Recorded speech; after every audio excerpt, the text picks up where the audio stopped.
Ladies and gentlemen, it is my pleasure to welcome you back to Midnight Mumbles.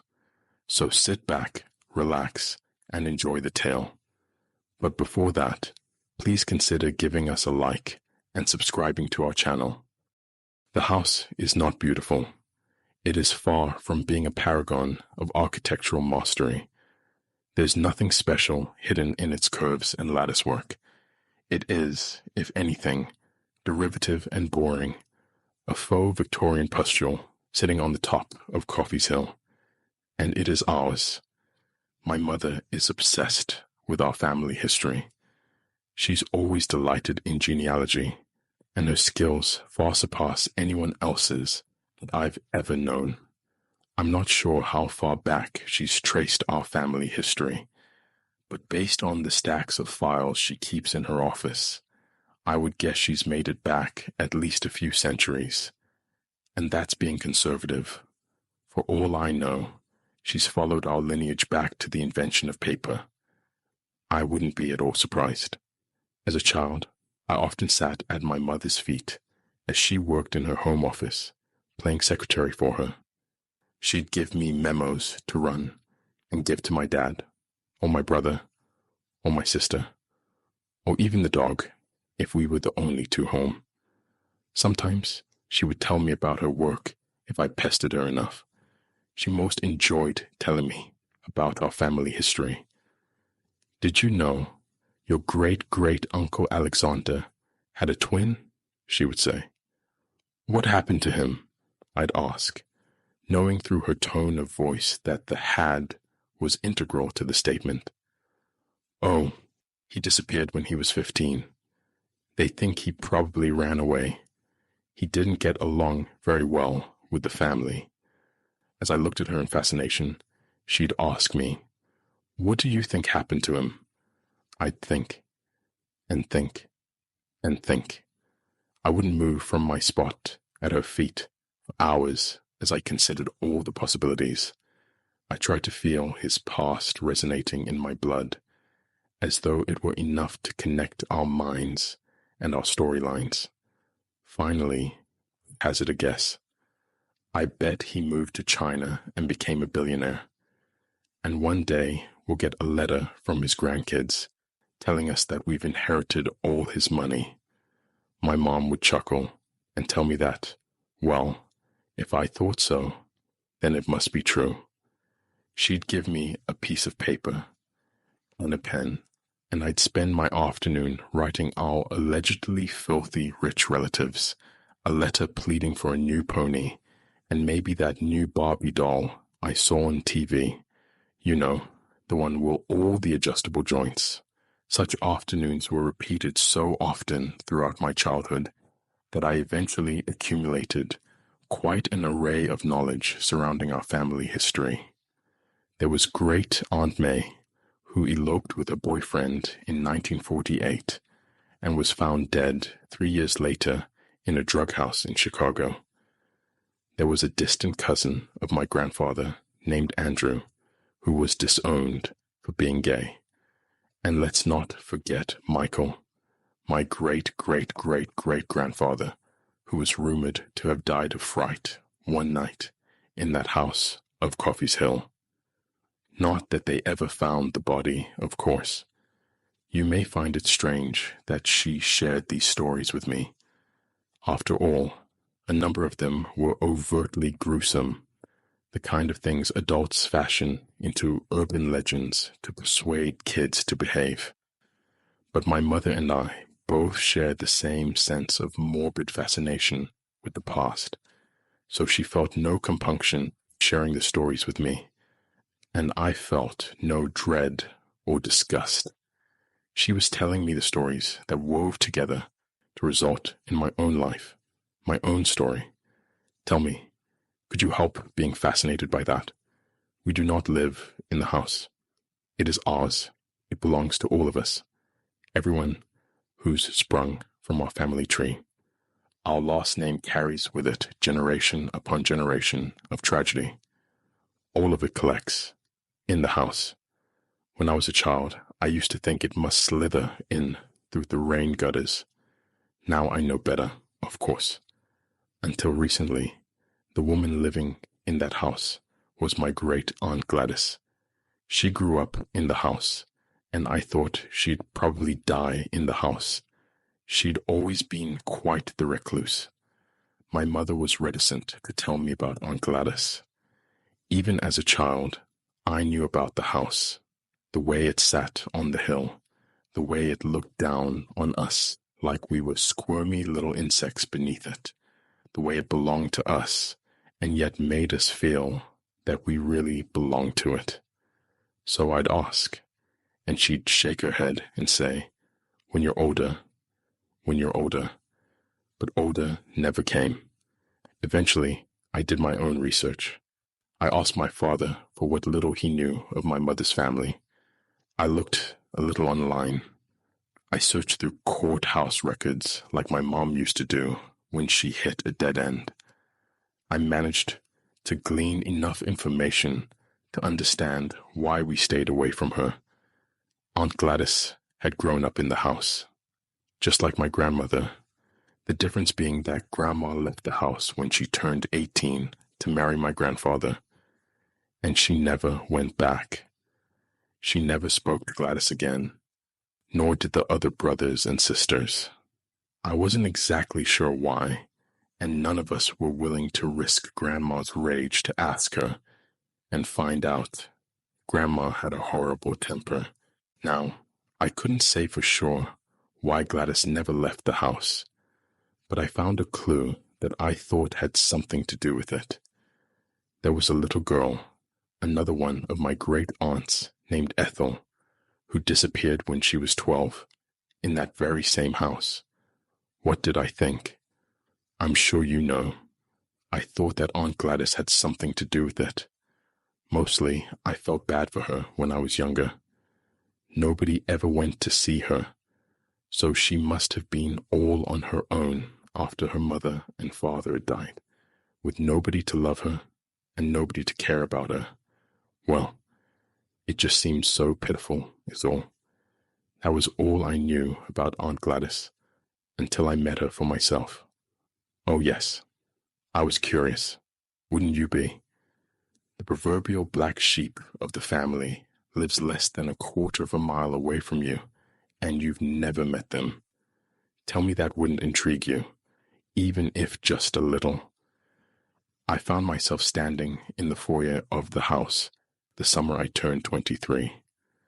I was in between jobs and was presented with an opportunity to make a little money when great Aunt Gladys fell down her stairs.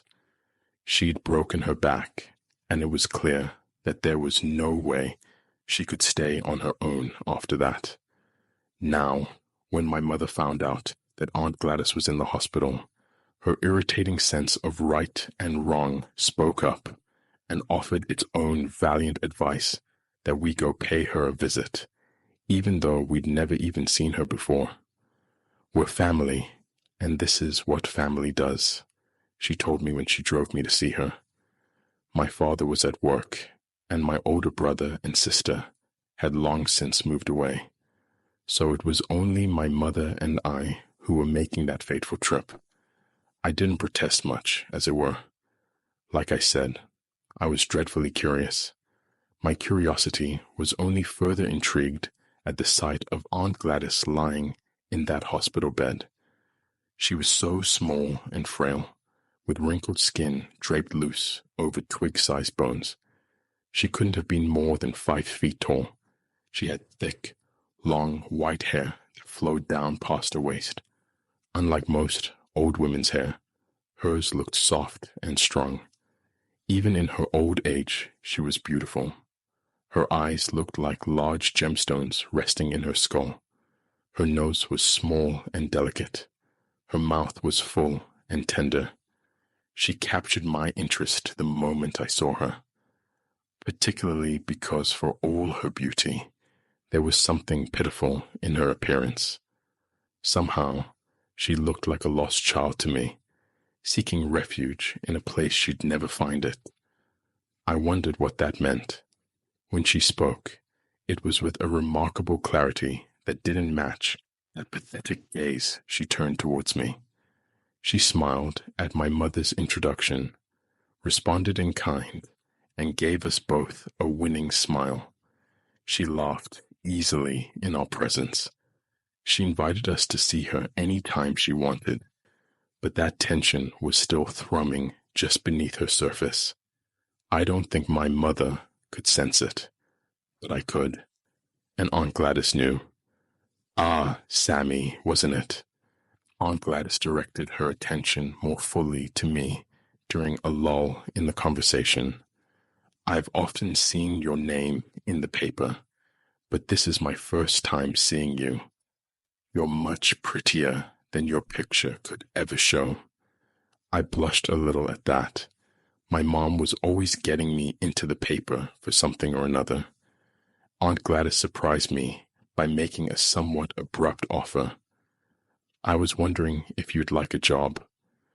My mother looked a little confused, and I think it's because she wasn't a part of the little subconscious repartee between Gladys and I. I looked at Gladys with an openness that granted her permission to continue. "It seems that, for a few weeks, I won't be able to stay up in that old house by myself. I suppose I could submit to being thrust into a nursing home, but I'd much rather remain at home.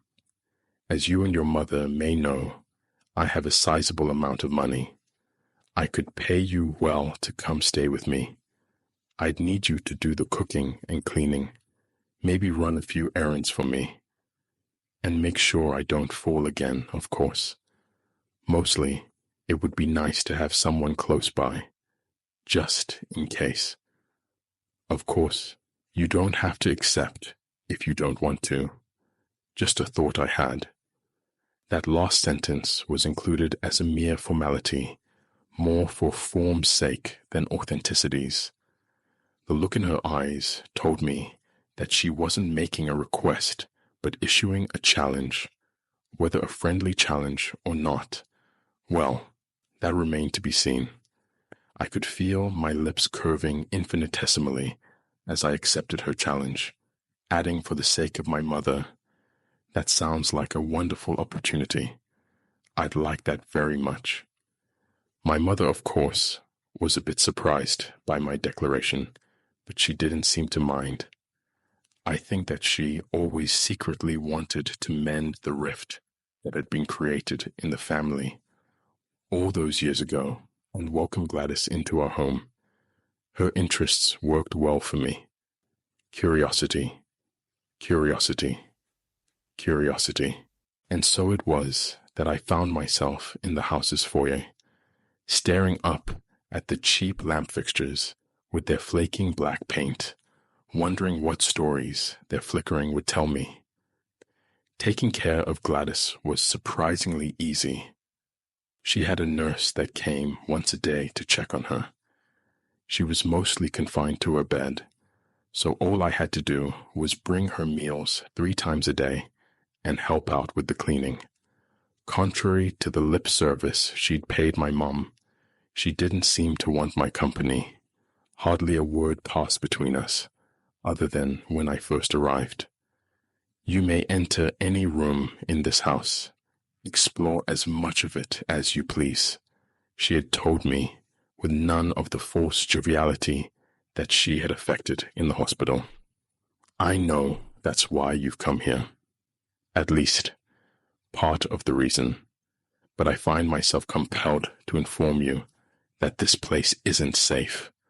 She paused then, her eyes giving me a sharp once-over, before saying, "Especially for you." She wasn't lying, but her words weren't meant to discourage me. They were supposed to entice me. See, she and I already understood each other. She knew my real reason for being here, and accepted it. However, I still wasn't sure why she wanted me here. That would take a little more investigation, and I was more than willing to do the groundwork. As soon as I had gotten settled in, I began my exploration. The house had 2 stories and an attic, although that was blocked off. When I asked Gladys about it, she shrugged and told me that it was old dirty, empty, and unstable. She didn't seem to be hiding anything, so I took her words at face value. I had the feeling that there was something that she wanted me to find here. Apparently, it wasn't in the attic, so I wouldn't bother trying to pry the boards off the door to look. I started on the first floor, spending an inordinate amount of time winding through the rooms, looking for clues as to how Gladys had lived her secluded life all these years. They were slow in coming. There was a parlor, a living room, a kitchen, and a dining room, all with the basic accoutrements. The decor isn't really worth mentioning, aside from the fact that Gladys seemed to have an inordinate fondness for kittens. She had a host of kitten figurines, paintings, and pictures that seemed to stare out at me from the shadows whenever I turned off the lights. After spending a day on the first floor, I moved to explore the second. Although Gladys's room was originally on the second floor, she'd been moved to the first floor's guest bedroom for the time being, so I had the second floor all to myself. I made the most of it. There were 6 rooms on the second floor, 5 bedrooms and 1 sitting room. I had been set up in the first bedroom, the one facing Gladys's usual room.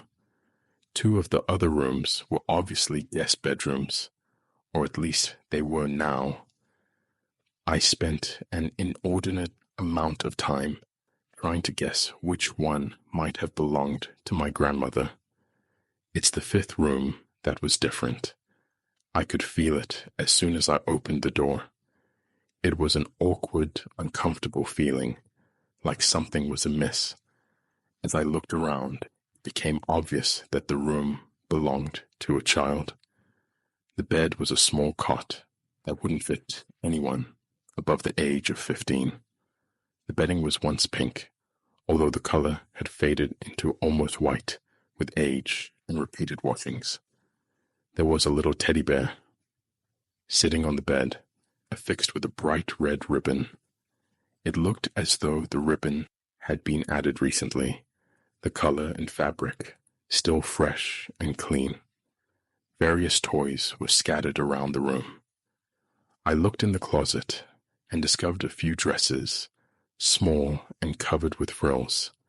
My feeling of unease burst into sudden understanding as my stomach sank into the ground. This was surely Ethel's room. A few days later, I decided to go looking through the basement. Gladys could sense that I was going there next. I'm certain of it. That day, she watched me with a sharp eye, not as though to warn me from my journey, but so as to survey my intent. She was keen on guessing how I might react to whatever I found. I could sense it. The basement itself was bare and unfurnished. Cracked cement floors and brick walls left it much cooler than the rest of the house.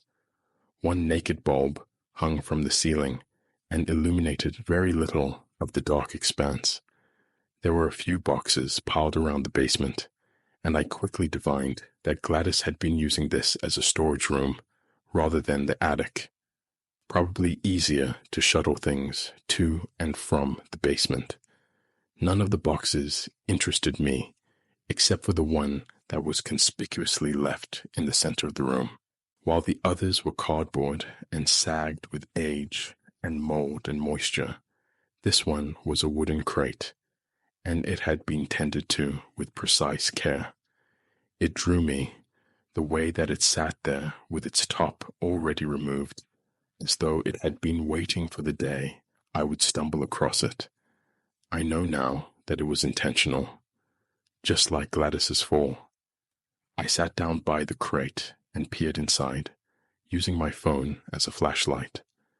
I began to pull out its contents with a careful hand, as though afraid that they would shatter into dust and leave me more confused than before. The first item was a doll. It wasn't anything special, just a little rag doll with yarn for hair and a stitched mouth. Immediately, I knew it had belonged to Ethel. So this was a box of her belongings, was it? I continued to sift through the items. Next was a journal, the writing too faded to read. There were baby clothes and shoes as well. A little collection of rocks, a sewing sample with crooked stitches, and then, at the bottom, a picture. It was Aunt Gladys, obvious from the sharp in her smile and the glint in her eyes. But she was young, only about 16 or 17 in the picture. Next to her was a little girl, maybe 10 or 11. She had curly brown hair and wide, staring eyes. She was thin inside her frilled dress. The dress, actually, I recognized from the upstairs closet. The pieces of the puzzle were beginning to come together. This box, it wasn't just Ethel's belongings. It was full of things that Ethel and Gladys had shared with each other. I could feel it. I don't know how, but I could. Gladys wanted me to learn where Ethel had gone. She was leaving me clues. But now the question rose to my mind. Did I really want to know? I never had a chance to answer that question. Once I had made my little basement discovery, Gladys put the next part of her plan into action. All this time, she hadn't really interacted with me much. It wasn't that she didn't like me or had decided to ignore me. No, she was waiting for something. Whatever it was, it had happened, and she opened up. She didn't mention Ethel, but she did tell me how the family had disowned her, had left her to rot in that old house, even though their parents had never blamed her. I wasn't sure how true that was. I sensed that there was something of a lie underneath her talk, but I accepted it. I felt that I had to know where this was going. She reproached my grandmother and her siblings. She waited until it was cemented in my mind that even if I knew there was more to the story, the small seeds of resentment had begun to grow. Then she reproached my mother.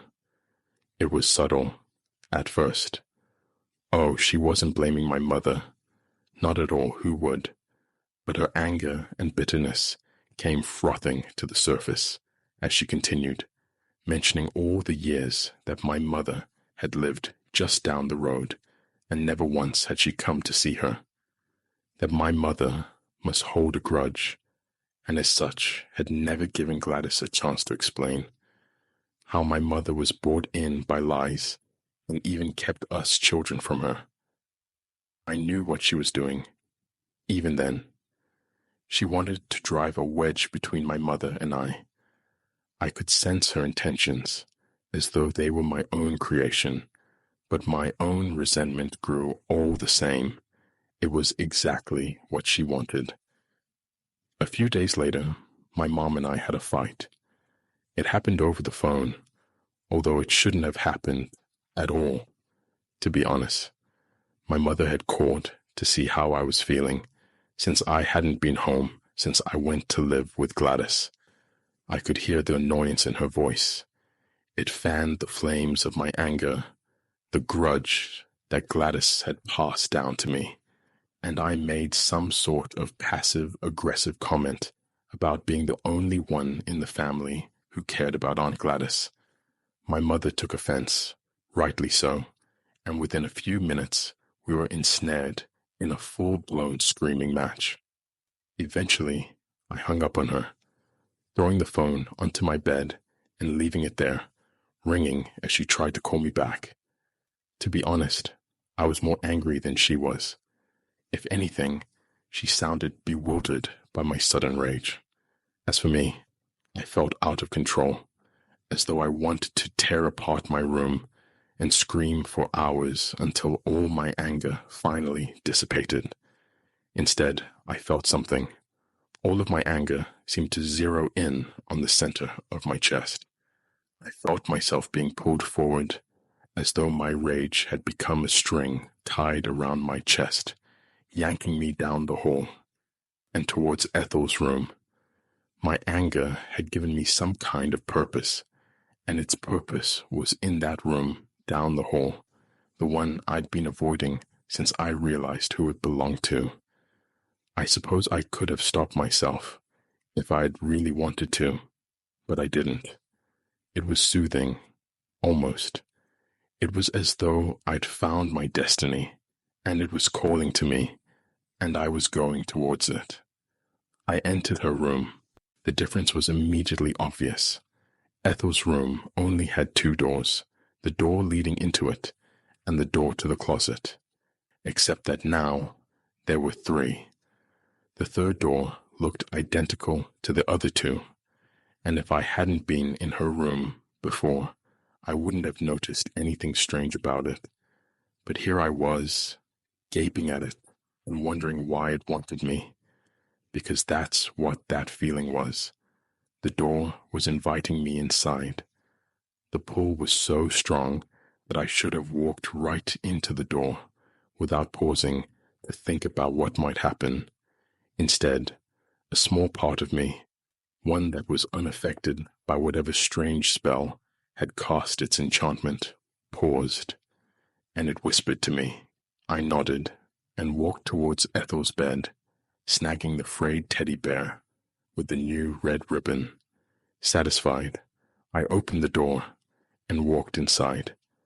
As soon as I closed the door behind me, I was greeted by a long hallway. It was dark in spite of the overhead lights, as though the darkness was a part of the environment that could be avoided in the short term, could never be dispelled permanently. Its wallpaper was black, giving the illusion that I was in a dark tunnel. The kind of tunnel you expect to be haunted by witches and ghosts and all the other shit that adults lie about. I followed the hallway aimlessly, not really caring where I went or why. Whatever was waiting for me, I would find it. That thought gave me pause, and a shiver of fear crawled up my back. I hugged the teddy bear tight for support and continued on my way. After all, I didn't know what might be waiting for me or what it wanted.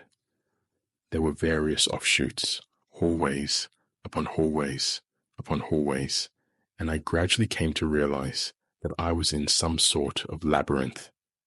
There were no windows, and I began to feel as though I was underground, except that I knew I wasn't. I wasn't even in the same earth that I'd been before. I was somewhere entirely separate from everything I had ever known, and my sense of unease grew. I wandered for hours, never tiring, never growing hungry. I had a distinct fear I'd go on wandering forever when I happened upon a door. I didn't hesitate when I opened this one. Anything was better than wandering my life away. It was Ethel's room. Although this version was darker and had no windows, it was, however, undoubtedly hers, as evidenced by the tiny cot and the faded bedclothes. She sat on the bed and rocked back and forth, humming to herself, her eyes unfocused, as though she was lost in thought. She didn't look at me until I asked, "Are you Ethel?" Stupid question. The curly hair and the giant eyes said as much. She looked up at me and smiled. "Are you one of us now?" I hesitated, unsure as to how to answer her, but I didn't feel like I was one of them. So I said, "No, I'm just a visitor." She nodded as she stared at me. I'd unconsciously moved my hands behind my back, squeezing the teddy bear as hard as I could. She said, "Did Gladys send you here?" She did, I realized, now understanding who Gladys wanted me to find, but I chose not to answer Ethel's question. Instead, I asked one of my own. "Why are you here?" "Don't you know the answer to that?" she asked, as though she was surprised by my ignorance. "After all, you're one of us. We share the same blood. That should be enough." I shook my head. "It isn't. Tell me, what is this place?" She looked exasperated, but she went on anyway, explaining it to me as though I were the child in this scenario. I guess I was. This place, this house, it's connected to us. It exists because of our blood. We made it. We are bound to it.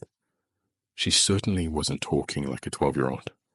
I wondered what exactly she had become with all the time spent here. She continued, "Where you are now, it was born of grudges, designed by hatred, and it houses all the anger that our kind is accustomed to. We are here because we hate." I was beginning to understand. So this place, it appears when you're angry, that's why you've come here. She shook her head. Not when we're angry, when we're hateful. That's why you're here too. Towards someone of your own blood, you feel a great hatred. Isn't that true? I tried not to examine that point too much, pushing all thoughts of my mother and the guilt that accompanied them out of my mind. And you're angry, hateful towards Gladys? She nodded, and her eyes flashed in the dim light. She hurt me. Did she tell you? She was supposed to protect me, but she hurt me. How did she hurt you? Ethel gave no answer. Are there others? She smiled at that. Of course, it's the curse of our blood. In every generation, there is someone capable of the hatred that manifests in this place. I thought back to all the disappearances in my family tree, those barren branches that no one ever looked at too closely. No one but my mother and I. If I keep wandering, will I find them too? She nodded. And they can tell you their own stories, but that wasn't what had attracted my attention. A tiny frisson of fear grew as I asked her, "So you're trapped here? Is that it?" She looked at me in shock a moment before laughing and answering, "You haven't been listening at all. We are free to come and go as we please." My face must have shown my confusion because she sighed before continuing, "I stay here not because I have to, but because I want to." She leaned forward and her eyes flashed in hatred. I want Gladys to suffer. Understanding flooded my system and expressed itself in a tiny gasp as I looked at Ethel. All these years, all this time that she'd hidden herself away in this place, had been to punish her sister. For what? The answer wasn't clear. But I understood now that hatred had built this place, and hatred kept it alive. Our blood, our sacrifice, our fault. I felt the sudden urge to run. Ethel must have sensed it, because she laughed at me as I stepped back towards the door. I wanted to flee this place, and now that I knew I could, I wasn't sure what was keeping me. It was the little voice inside me, the one that had whispered to me to grab the bear. It whispered to me again, so I told her what it said. "Gladys," I began, taking a deep breath as she cocked her head at me, "is very, very sorry. She's been waiting for you for a long time. She's kept your room just as you left it, even after all these years." "Years?" asked Ethel, as though I'd spoken in a foreign tongue. "But I haven't been here for more than a few days." Her voice trailed off as she looked at me in sudden fear, and my heart ached. Oh God, she didn't know. That was the real trick of this place, the real evil. I pulled the bear from behind my back and held it out towards her. She reached for it, her trembling hands pulling it into her arms. She could see how old it had become. Her eyes welled with tears. "She puts a new ribbon on it whenever it fades and loses its color," I said. "She's been waiting for you. Won't you come back with me?" She looked at the bear in her hand, and I saw her eyes soften. I could see the moment her hatred burned away, and all that was left was sorrow and regret. She took my hand. "I want to see Gladys," she said. It was easy to find the door. I understood now how to leave this place. It was simple for me, in a way that it wasn't for Ethel, or for anyone else trapped in that place. Because yes, they are trapped by their own hatred and anger. They can only leave once they find it in themselves to forgive their transgressors. I could forgive my mother. It had taken Ethel all this time to forgive Gladys. I was a little worried that we'd been there for much longer than I had thought. After all, Ethel had proved to me that there was no time in this place. It simply was. However, once we opened the door and entered her room, her real room, I knew that no time had passed, simply because I had immediately decided not to stay. The place, it couldn't trap what it couldn't keep. Ethel looked up at me, her small hand trembling in mine, her other hand squeezing tight to her bear. We descended the steps together in silence, making our way towards Gladys's room. Gladys sensed my approach, but not Ethel's. She asked me from behind her door, "You've come back?" She knew I'd gone. She was afraid I wouldn't return. I heard raw, anguished hope in her voice, the hope that spoke of what she had wanted from me all this time. Ethel, that was why she left these clues, why she threw herself down her stairs. She'd placed all her hope in me, and now it finally come through. I opened the door. Gladys's eyes flew wide as she stared at Ethel. Ethel trembled with the force of her realization that she'd been gone for so long. Gladys was now an old woman. Not only that, but the rest of her family. I wondered if she realized that they were all gone. I almost couldn't watch as Ethel walked towards Gladys, but I had to. Gladys extended her arms as Ethel approached her bed. "Ethel," she breathed, the pain in her voice so sharp it pierced me. "Gladys, I'm sorry." Gladys's eyes were awash with tears, and a fierceness entered her voice. "I didn't mean it. I'm sorry. I'm so sorry." Ethel smiled and climbed into Gladys's arms. Gladys enveloped her, and for one short moment, I thought that everything might turn out okay, that we could defy logic and time and everything else, and these two could be happy. And then, "I forgive you," said Ethel. Because I was watching so closely, I got to watch the transformation up close. The way that Ethel's face sagged and her body shook. The way her skin fell away from her bones and her flesh disintegrated, black rot. The way her breath left the remains of her body, and she lay there, over half a century dead, in Gladys's arms. The way that Gladys began to scream, the anguish and pain in her voice shaking reality with its unbearable intensity. My body moved on its own, and I'm glad that it did. I ran from the house, and I never looked back. The first thing I did when I got home was apologize to my mother. That seems a little funny, doesn't it? You'd think I'd be too afraid after, well, it was suddenly of the utmost importance to me that she understand how much I loved her. But I didn't hate her, no matter what Ethel had said. She held me in her arms, shocked, as I devolved into tears, begging her not to hate me. She knew something was wrong. Bless her heart, she understood. She called the police as I cried. She convinced them to go to the house. Gladys was in trouble, she said, but I think she knew that this was far from the truth. Gladys was already dead.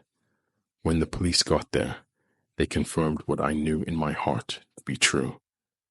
Gladys was lying in bed, her heartbeat having already fluttered away into the dark. They decided she'd had a heart attack, brought on by nothing more than old age. I knew that wasn't true. To my great surprise, however, they found Ethel too. She was still lying in Gladys's arms, the rot of her flesh staining the bedclothes black. They questioned me about it, but I could give no answers. They attributed my confusion to shock. I must have seen her holding the body and had been so terrified that my mind completely blanked out. Well, they weren't exactly wrong. They told us that Gladys must have killed her and hidden her body in the attic. That's why it was blocked off.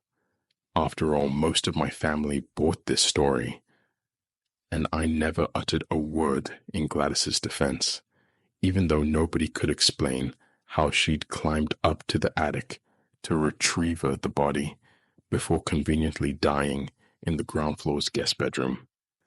I knew the truth. Most importantly, my mom did too. I didn't even have to tell her. Not at first. She simply looked at me and knew that something was missing. Something about the story wasn't right. I wasn't able to tell her what had happened until a few weeks after the two had been buried. Ethel next to her mother and father, Gladys in a nondescript grave at the edge of the cemetery, reserved for murderers and monsters. Lately, there's been talk among the various members of our family about tearing down the house. It's a disease, they say, a monument to bad memories. My mother and I have been fighting to keep it standing, much to the bewilderment of our family members. Even my father is growing suspicious, and he doesn't even like my mother's family. But we know there are still souls trapped in that house, victims of their own hatred and lost time. They deserve to leave, to be saved, even if coming back into the world is more painful than staying in the prison they've constructed from their own hatred. So now you see that I can't leave them there, because now I have a name for the place they've created. It's hell. I've seen it, and it belongs to us.